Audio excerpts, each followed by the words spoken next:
शांति व एकजुटता संगठन एप्सो की तरफ से आप सबों का स्वागत है। आज हम सब यहाँ इकट्ठे हुए हैं और जैसा कि आप सब जानते हैं कि आज 50 साल हो गए चिली के राष्ट्रपति सल्वादोर अलेंदे की शहादत को। 1973 में 50 साल पहले चिली में तख्ता पलट हुआ और राष्ट्रपति भवन में घुसकर उनकी हत्या कर दी गई। और ये पूरा अमेरिका के शह पर, अमेरिका के द्वारा शह पर कहें या द्वारा कहें, और वहाँ का जो मिलिट्री ग्रुप था और जो राइट विंग पॉलिटिशियंस थे, उन सब की मिली भगती साजिश के तहत सल्वादोर अलेंदे की हत्या कर दी गई थी। और अंत में उस सल्वादोर अलेंदे के पास एक AK-47 था जिसे फिदेल कास्त्रो ने उनको भेंट किया था कि यही तुम्हारे काम आएगा। तो सल्वादोर अलेंदे को लगा कि ये क्या कह रहे हैं, और अंत में सच में उसी AK-47 से वो मुकाबला कितना कर पाते और फिर मार दिए गए। और चिली में तख्ता पलट के बाद पूरी दुनिया में नौ उदारवाद बहुत तेज़ी से फैला, जो आज हम नौ उदारवादी नीतियाँ देख रहे हैं, जिसके तहत गरीबी, भुखमरी, बेरोजगारी बहुत तेज़ गति से पूरी दुनिया में बढ़ा है। ये उसका नतीजा है। सल्वादोर अलेंदे की हत्या सिर्फ क्योंकि उनका सोशलिस्ट रुझान था, चुनाव जीतकर वो आए थे और लगभग 3 साल से ज़्यादा उनकी सरकार वहाँ चली और कई जनपक्षीय और जनता के हित वाली नीतियाँ वहाँ लागू हुई। और इसी से अमेरिकी साम्राज्यवाद और जो बड़े पूंजीपति थे उनको घबराहट हो रही थी कि एक दूसरी तरफ लेके चला जाएगा, और यही प्रमुख कारण रहा सल्वादोर अलेंदे की हत्या का। इन्हीं सब विषयों पर आज तमाम बातें होगी। हमारे सभी अतिथि हमारे बीच आ चुके हैं। हमारे बीच AIPC के हमारे वरिष्ठ साथी सर्वोदय शर्मा जी, मैं आपसे गुजारिश करूंगा कि आप मंच पर तशरीफ लाएं। हमारे बीच हमारे बीच विजय बाबू हैं। मैं आपसे गुजारिश करूंगा कि आप आ जाइए। और अरुण साधवल जी हमारे बीच हैं। मैं अरुण जी से भी गुजारिश करूंगा कि आ जाइए, इधर बैठे कम से कम।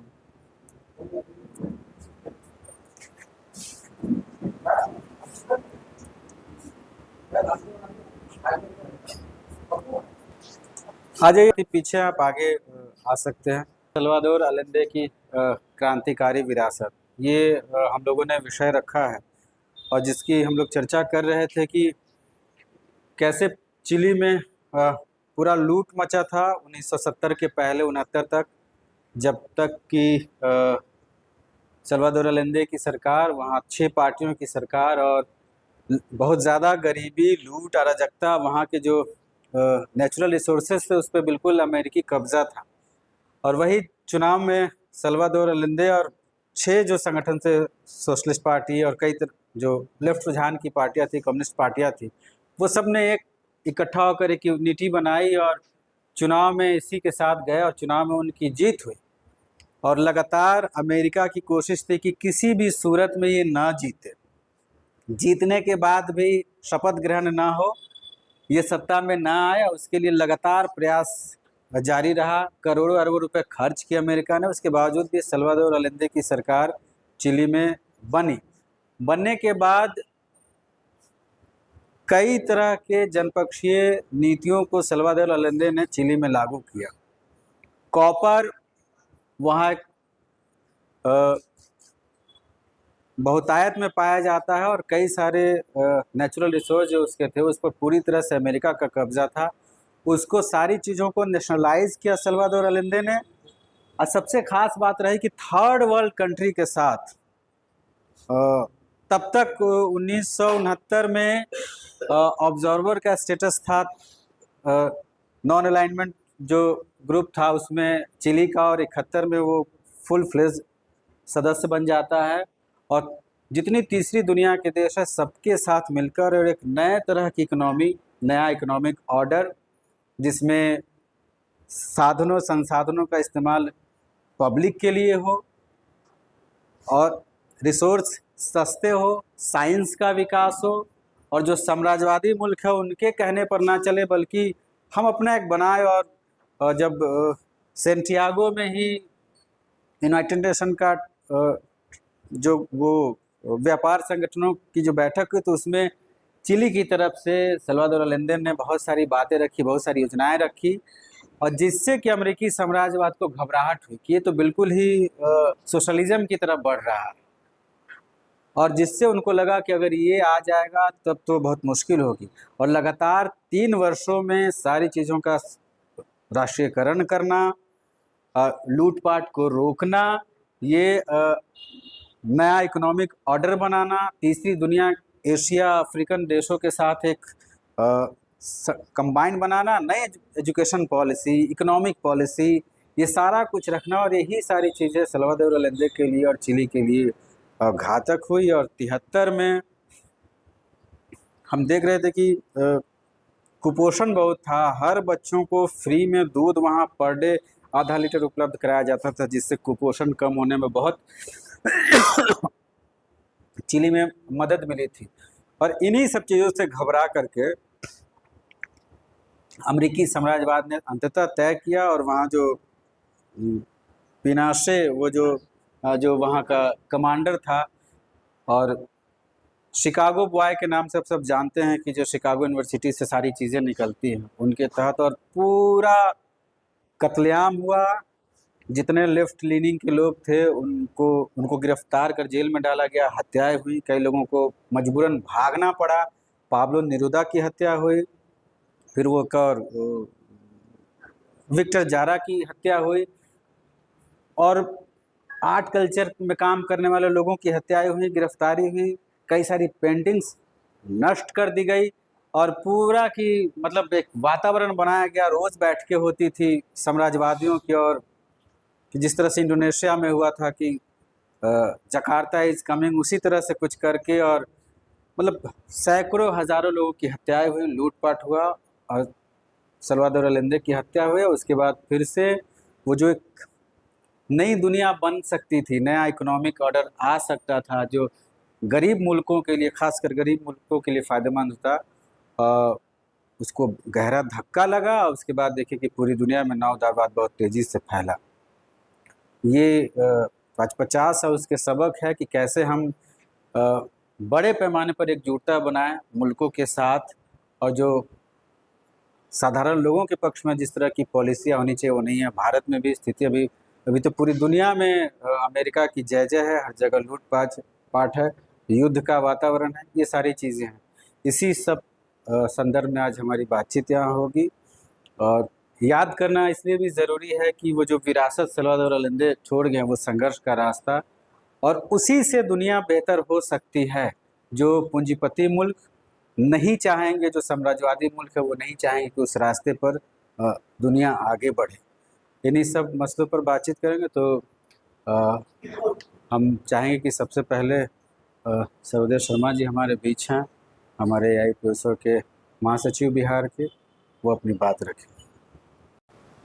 मैं सबसे पहले पेप्सो की इकाई को बहुत बधाई देता हूं कि उन्होंने आज इसका आयोजन किया, और एक दफ़ा जो अंतर्विरोधों का सच है उसको दुनिया के सामने ला देंगे। जो कोशिश चल रही है उसमें अपना योगदान दें।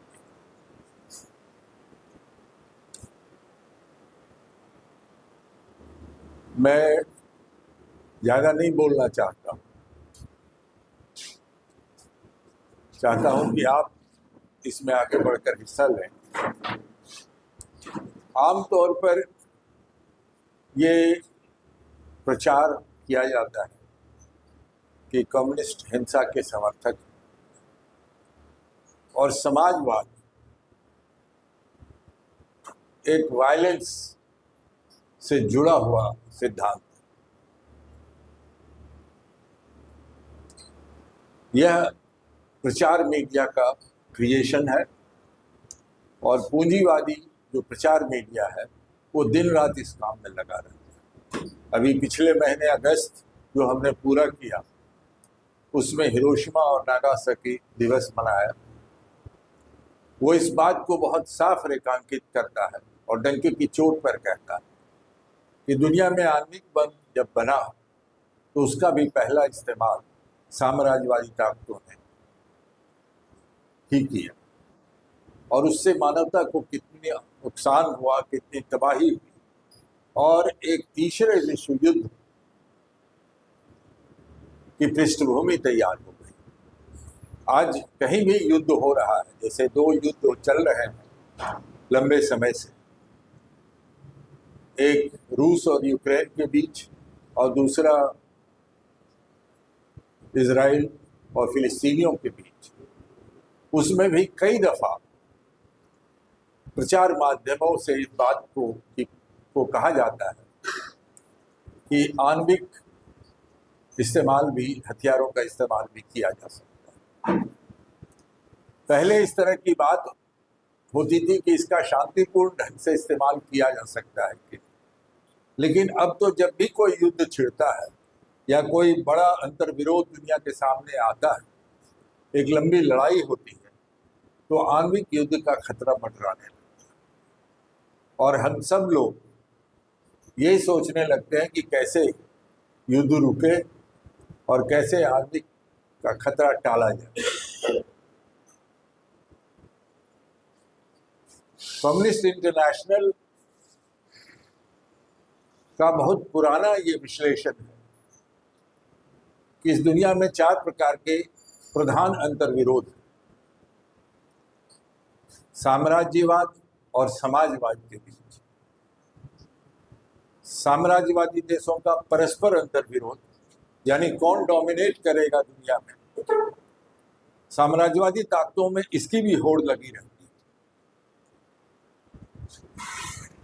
तीसरा, विकसित पूंजीवादी देशों और तीसरी दुनिया के देश, जो पिछड़े देश हैं, जो औद्योगिक रूप से आगे नहीं बढ़ पाए हैं और अभी विकासशील देश या तीसरी दुनिया के देश जिनको कहा जाता है, उनके बीच का अंतर्विरोध, और पूंजी और पूंजीपति और मजदूर वर्ग का अंतर्विरोध। ये 4 अंतर्विरोधों में ये चारों प्रधान अंतर्विरोध हैं जिससे इस युग के घटनाओं का विश्लेषण किया जा सकता है। बहुत से आज बुद्धिजीवी इन चीजों को कम्युनिस्ट का सिद्धांत कह करके नकार देते हैं, लेकिन गौर कीजिए तो कोई भी महत्वपूर्ण घटना इन चारों अंतर्विरोधों में से किसी एक अंतर्विरोध की ओर पॉइंट आउट करता है।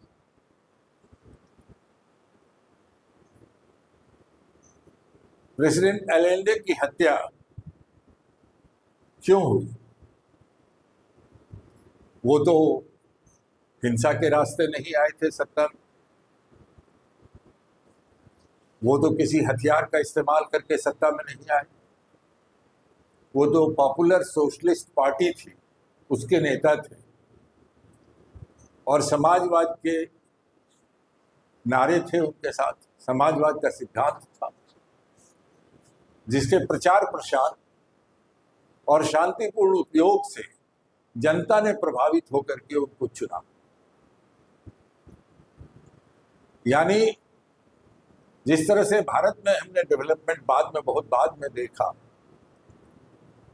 और कुछ उस समय ही भारत में शुरू हो गया था कि भारत में भी शांतिपूर्ण तरीके से संसदीय जनतंत्र के माध्यम से वामपंथी दल, कम्युनिस्ट हो या उस वक्त जो भी सोशलिस्ट पार्टी भारत में थी, उन लोगों के सहयोग से और कुछ जनता के अपार समर्थन के विकल्प के रूप में 60 और 70 के दशक में आ रही थी। ये पूरी दुनिया का एक परिवर्तन था जो सिर्फ तीसरी दुनिया के देशों में ही नहीं बल्कि विकसित राष्ट्रों में भी देखा जा रहा है। फ्रांस में भी बहुत बड़ा छात्रों का आंदोलन हुआ था और कई देश हैं जहां परिवर्तन के लिए संघर्ष हुए थे और आम लोगों ने, छात्रों ने, शिक्षकों ने, बुद्धिजीवियों ने मध्य वर्ग के बहुत बड़े हिस्से ने उसमें हिस्सेदारी की। जरूरी नहीं कि वो सब के सब कम्युनिस्ट, लेकिन इस शांतिपूर्ण परिवर्तन को भी साम्राज्यवाद स्वीकार नहीं कर पाए, क्योंकि उनको लगा कि अगर शांतिपूर्ण ढंग से प्रचार के माध्यम से संसदीय लोकतंत्र का इस्तेमाल करते हुए समाजवादी सिद्धांत को मानने वाले लोग सत्ता में आएंगे, तो वो साम्राज्यवाद का एक विकल्प पेश करेंगे, पूंजीवाद का एक विकल्प पेश करेंगे और तीसरी दुनिया के देश को आकर्षित करेंगे। और विकसित पूंजीवादी देशों में भी जो विद्रोह चल रहे हैं, जो संघर्ष चल रहे हैं, उसको भी अपनी ओर आकर्षित करेंगे। इसी को रोकने के लिए बहुत ही सोचे समझी साजिश के तहत प्रेसिडेंट अलेंजे की हत्या हुई। और हत्या हुई तो इतना ही नहीं कि हत्या के बाद रुक गई और फिर संसदीय जनतंत्र वहां बहाल हुआ, वहां फुल फ्लेजेड मिलिट्री डिक्टेटरशिप हुई, सैनिक हस्तक्षेप हुआ और इतनी बुरी तरह हुआ कि राष्ट्रपति भवन में प्रवेश करके सेना ने राष्ट्रपति की हत्या की और उसको प्रचार माध्यमों से यह प्रचारित किया कि उन्होंने आत्महत्या कर ली, जो कि बिल्कुल गलत बात है। अमेरिका को डर लगा कि उसके बगल में लैटिन अमेरिका के देशों में और जो भी अमेरिका के आस पड़ोस के देशों में अगर समाजवादी सिद्धांत को मानने वाले लोग संसदीय जनतंत्र के माध्यम से आगे बढ़ेंगे, तो इसका बहुत बड़ा असर मीडिया पर पड़ेगा, इसका बहुत बड़ा असर जनमत पर पड़ेगा। और जब इसका असर पड़ेगा तो स्वाभाविक रूप से पूरी दुनिया में परिवर्तन की एक लहर जो चल रही है उसको एक खास दिशा मिल जाएगी। वो समाजवाद के करीब हो सकती है, समाजवाद के लगभग हो सकती है, वो समाजवादी सहयोग के आधार पर हो सकती है। मुझे याद है कि उसी समय लगभग बांग्लादेश की मुक्ति का संघर्ष था जब मैं भारतीय सेना में था, और अमेरिका ने धमकी दी कि अगर हम आगे बढ़े, भारतीय सेना अगर आगे बढ़े तो 7वां बेड़ा जो नेवी का बेड़ा है, जो तमाम हथियारों से लैस था और जिसकी आक्रामक क्षमता बहुत ज़्यादा थी, वो उन्होंने भारतीय महासागर में और भारतीय समुद्र में भेजने की धमकी दी और उसको रवाना भी कर दिया। उस समय समाजवादी रूस वर्तमान रूप में नहीं था, बल्कि समाजवाद में जो भी कमियां हो उसके बावजूद वो आगे बढ़ रहा था और अमेरिका के खिलाफ उसने भी अपना नेवल, अपने नौसेना को भेजा। इस तरह से न्यूट्रलाइज किया गया। अमेरिका को लगा कि अगर ऐसा होगा तो सीधा सीधी युद्ध हो जाएगा, और तब तक भारतीय सेना को ये मौका मिला बांग्लादेश की मुक्ति सेना के सहयोग से वो आगे बढ़े और बांग्लादेश को आज़ादी मिली।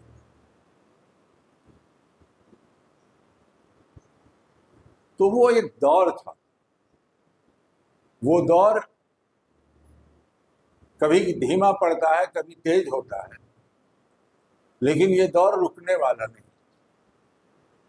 क्योंकि जब तक प्रधान अंतर्विरोध जो है समाजवाद और साम्राज्यवाद के बीच, उसका कोई मुकम्मल हल ये दुनिया नहीं तलाशती, तब तक ये घात प्रतिघात चलता रहेगा। आज भी आप देखिए, रूस और यूक्रेन के बीच, रूस अब कोई समाजवादी मुल्क नहीं रह गया, लेकिन नाटो की ताकत को फैलाने के दृष्टिकोण से अमेरिका ने रूस को हर तरह से दिए हुए प्रॉमिस का उल्लंघन किया और यूक्रेन की हर तरह से वो मदद कर रहा है। आप इसराइल और फिलिस्तीन के युद्ध को देखें, नैतिक रूप से उसके पास कोई तर्क नहीं है फिलिस्तीनियों के अधिकार को नकारने का। लेकिन उसके बावजूद इसराइल को कौन इतना बड़ा समर्थन कर रहा है? किस बल पर इसराइल इस तरह की मानवीय हत्याएं कर रहा है? अस्पतालों पर, स्कूलों पर, सब जगह अटैक किए जा रहे हैं। क्यों रूस और यूक्रेन का जो युद्ध है वो आज तक लंबा खिंच गया? इसके पीछे कौन सी ताकत है? ये सीधे तौर पर अमेरिका है, सीधे तौर पर साम्राज्यवादी मुल्क, और सीधे तौर पर उनकी जो सैनिक नाटो की ताकत है वो उसके प्रचार प्रसार का मंसूबा।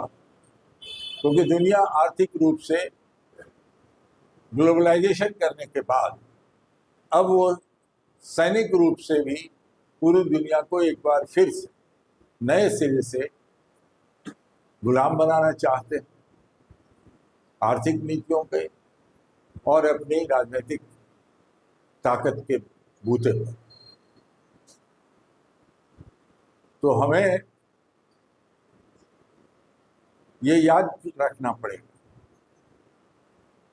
कि जो बातें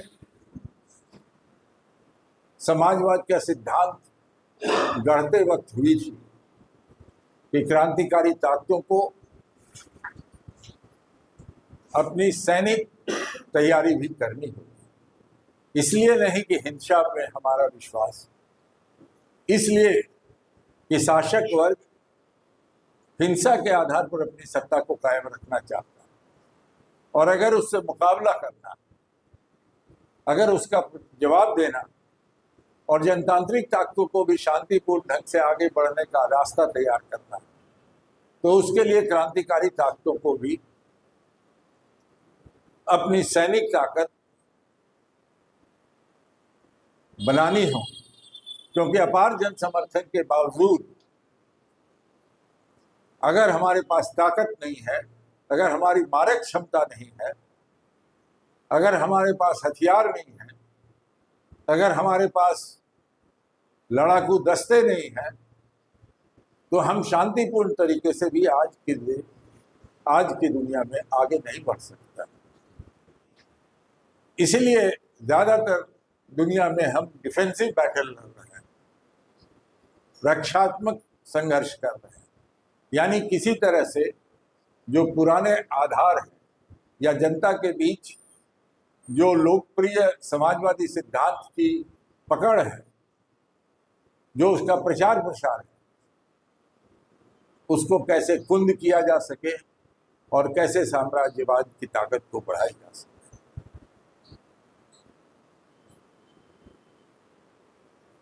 इन्हीं शब्दों के साथ मैं संक्षेप में ये कहना चाहता हूँ कि प्रेसिडेंट एलेंडे की हत्या हमारे लिए एक ऐतिहासिक सबक, और इस सबक को ध्यान में रखते हुए जनतांत्रिक और लोकप्रिय आंदोलन जो हम करते हैं, तो उसमें भी इस बात का ख्याल रखना चाहिए कि हमें रक्षात्मक संघर्ष भी साथ साथ वैचारिक रूप से, राजनैतिक रूप से और आर्थिक रूप से चलाने की जरूरत है। इसलिए आर्थिक विकल्प भी हमारे पास, वैकल्पिक नीतियां चाहिए, राजनैतिक विकल्प चाहिए और वैचारिक विकल्प चाहिए। इन चीज़ों से हमको जनता को शिक्षित करना होगा, अपने कार्यकर्ताओं को ज़्यादा शिक्षित करना होगा, अपनी गलतियों से सबक लेनी होगी और क्रांति के रास्ते को प्रशस्त करना। इन्हीं शब्दों के साथ मैं प्रेसिडेंट एलेंडे या कॉमरेड एलेंडे, जो भी आप पसंद करें कहना, उनको, उनकी शहादत को याद करता हूँ और उससे प्रेरणा लेकर आगे बढ़ने का संकल्प लेता हूँ। धन्यवाद।